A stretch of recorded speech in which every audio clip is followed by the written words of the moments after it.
तो जी सर, रुपए को लेकर भी लगातार चिंताएं बढ़ रही हैं और शुक्रवार को हम चर्चा भी कर रहे थे कि अब रुपया चूंकि इतना वीक हो गया है, लगातार नए लोज हिट कर रहा है, तो क्या आरबीआई इंटरवीन करेगा।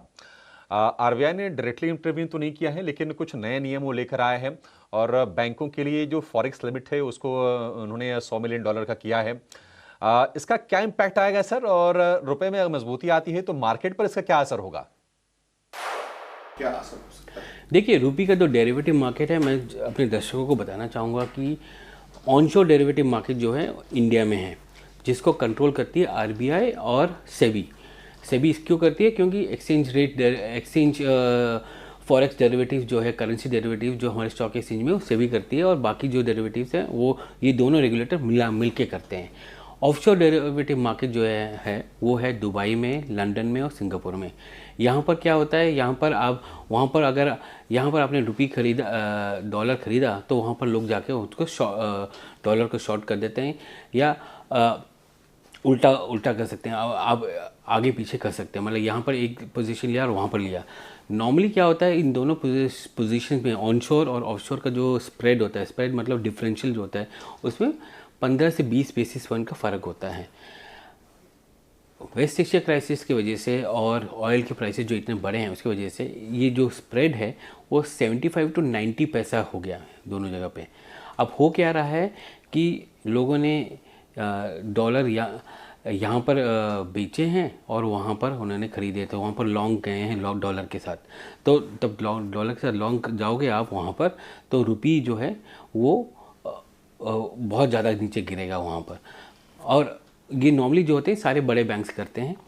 उनका नॉर्मली जो बोर्ड का जो रेजोल्यूशन होता है कि 25% जो कैपिटल है उनका टियर 1 और टियर 2 का, उसके अंदर ही कर सकते हैं, उससे ज़्यादा नहीं कर सकते उन्हें डेली बेसिस क्यों होता है वो। बट वो 25% जो है उससे काफ़ी नीचे हैं ये सारे बैंक। ऐसा नहीं कि 25% में बैठे हैं, बट वो सारे बैंक का अगर मिला के देखें तो टोटल पोजीशन जो है वो 30 से 40 बिलियन डॉलर का है। तो अब ये देखिए कि किसी ने भारत के बाहर रुपी को शॉर्ट करके रखा है 40 बिलियन डॉलर के आसपास। अब आरबीआई क्या कर रही है, आरबीआई के जो मेजर्स हैं वो 2-3 मेजर्स हैं, राइट। और वो आप स्पॉट मार्केट में ख़रीदती हैं डॉलर को, रुपी को, ताकि डॉलर में थोड़ी कमज़ोरी आए, या जिसको हम कहते हैं डिफेंडिंग, नॉर्मल डिफेंस जो आरबीआई करती है। फिर फॉरवर्ड बुक्स भी करती है कि आगे का उन्होंने डॉलर बेच दिया, जो इन्होंने अभी ख़रीदा वो आगे जाके बेच दिया, उससे भी करते हैं। फिर स्वैप्स भी, डॉलर स्वैप्स भी करते हैं कि आपने अभी डॉलर बेचा और आगे जाके आप डॉलर ख़रीदेंगे। तो शॉर्ट टर्म डिफेंस जिसको कहते हैं वो आरबीआई कर रही है। और उसके अलावा जो है ओमो ओपन मार्केट ऑपरेशंस भी करती है, जिसके थ्रू वो लिक्विडिटी सक करती है या लिक्विडिटी वापस इंजेक्ट करती है।